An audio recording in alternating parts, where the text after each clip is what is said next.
Madame, Monsieur, bonjour. Merci de nous suivre dans l'actualité en Côte d'Ivoire. Un conseil des ministres s'est tenu hier sous la présidence du chef de l'État Alassane Ouattara. Plusieurs mesures ont été prises. Nous avons entre autres l'interdiction de sirènes, gyrophares et des avertisseurs spéciaux pour les hautes autorités des personnalités de l'État, à l'exception du président de la République, du Premier ministre et des présidents de l'Assemblée nationale et du Sénat, et également des services d'intervention sécuritaire et sanitaire. Le gouvernement a décidé d'attribuer également 20% des exportations de fèves de café et de cacao aux exportateurs et transformateurs ivoiriens. Il a aussi été annoncé à la suite de ce conseil la prorogation jusqu'au 31 décembre 2021 de la période de validité des cartes nationales d'identité. Le gouvernement ivoirien a ouvert des consultations sur le projet du plan national de développement couvrant la période 2021-2025 pour ce troisième PND.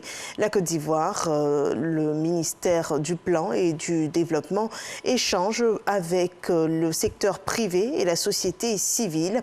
L'objectif, c'est d'élaborer un plan plus consensuel.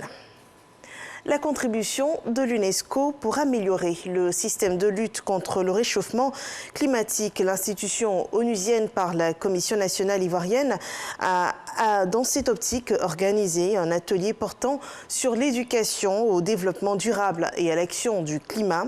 Plusieurs pays de la sous-région étaient représentés à cette grande table de discussion, selon le compte-rendu de Didier Nguessan que je vous invite à suivre. Mettre l'éducation au service du développement durable, la Commission ivoirienne pour l'UNESCO suscite la réflexion avec le réseau des écoles associées pour l'Afrique de l'Ouest. Les défis de développement durable sont nombreux et ce réseau veut apporter sa contribution à l'atteinte des objectifs grâce à l'éducation.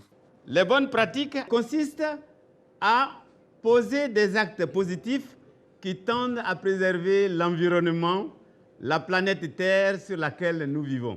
Ce sont des gestes, des actes, des actions qui, menés ensemble, permettent de diminuer la pollution et la dégradation, qui permettent d'améliorer notre environnement immédiat. Ce sont des attitudes positives à adopter, ce sont des bons comportements.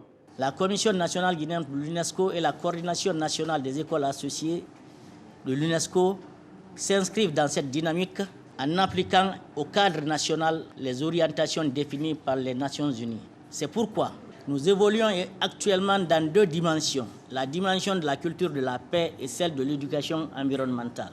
Il s'agit de manière pratique de renforcer les capacités des acteurs par l'éducation à la citoyenneté, au développement durable, à l'information et à l'éducation aux médias. L'UNESCO y attache du prix. Madame le ministre apprécie le choix de ce thème qui fait partie des thématiques de l'UNESCO et qui aborde les grands défis urgents auxquels la planète entière est confrontée. Ce thème souligne aussi la mise en œuvre de l'éducation au développement durable et l'atteinte des objectifs du développement durable à l'horizon 2030. Une dizaine de participants venus des pays d'Afrique de l'Ouest francophone a pris part à cet atelier. Dans l'actualité hors de nos frontières, il y a de l'évolution dans la situation au Mali. La junte libère le président et le premier ministre de la transition démissionnaire. Ils avaient été arrêtés lundi dernier par les militaires responsables du coup d'État du mois d'août 2020. Des membres de leur famille ont confirmé leur libération. Emmanuel Macron se rend ce jeudi 27 mai à Kigali, un événement historique. Il est le deuxième président français à faire le voyage au Rwanda depuis le génocide des Tutsis en 1994. Après avoir longtemps entretenu des relations tendues, les deux pays, la France et le Rwanda, se sont rapprochés ces 3 dernières années. Beaucoup de Rwandais espèrent de ce voyage des excuses de la France après les événements de 1994.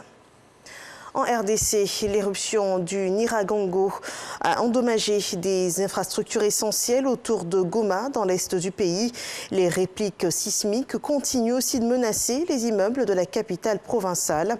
Ce matin, les autorités de Goma ont ordonné l'évacuation d'une partie de la ville du fait des risques d'éruption du volcan, provoquant immédiatement l'exode de dizaines de milliers de personnes. C'est la fin de ce flash. Merci de l'avoir suivi. Je vous retrouve à 13h pour le journal de la mi-journée.